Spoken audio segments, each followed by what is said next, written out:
بسم الله الرحمن الرحيم. معكم محمد شحاتة، فيديو جديد رقم 34 من سلسلة فيديوهات الحياة في أمريكا. أنا هنا قدام محل، أشهر محل آيس كريم في كيا أناهايم في أورنج كاوني في كاليفورنيا. المحل دون دايما زحمة على طول، اسمه جوي إيطاليان. هو محل إيطالي بتاع آيس كريم، مجرد آيس كريم بتلاقي عليه زحمة غير طبيعية، وهو مجرد آيس كريم. يعني شوف الناس قاعدة في كل الأركان، وهنا وده إيه؟ ده لا يمثل أي شيء، لأن احنا النهاردة الخميس.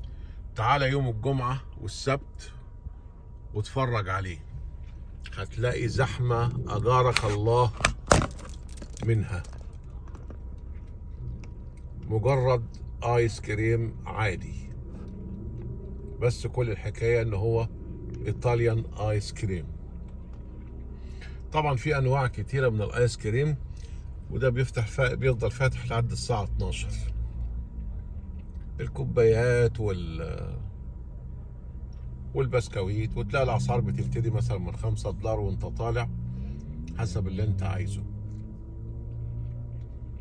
يعني سبحان الله، أرزاق.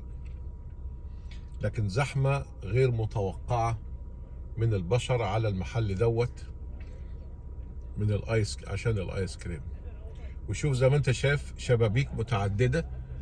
الجنب اللي هناك ده من 1 2 3، وشباك 4، شباك 5 6 7 8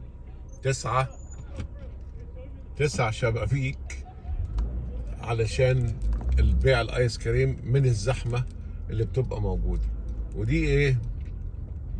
ده كل الناس اللي موجودة هنا هون زي ما انتم شايفين.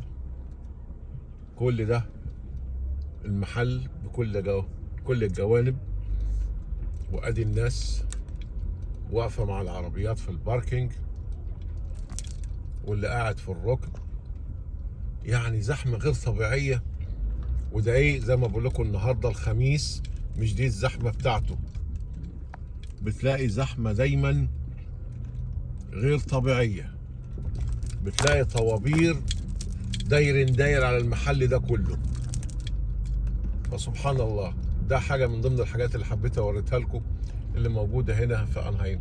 وطبعا يعني عشان اكون صادق معاكم، هو زحمته، لان هنا هو انهايم والديزني لاند بيبقى فيه زوار كتير بيجوا هنا هون علشان يزوروا الديزني لاند، وبالمرة بيروحوا شاريين ايس كريم. فهو واخد شهرة جامدة قوي. ده كان الفيديو بتاعنا، واشوفكم فيديو جديد ان شاء الله.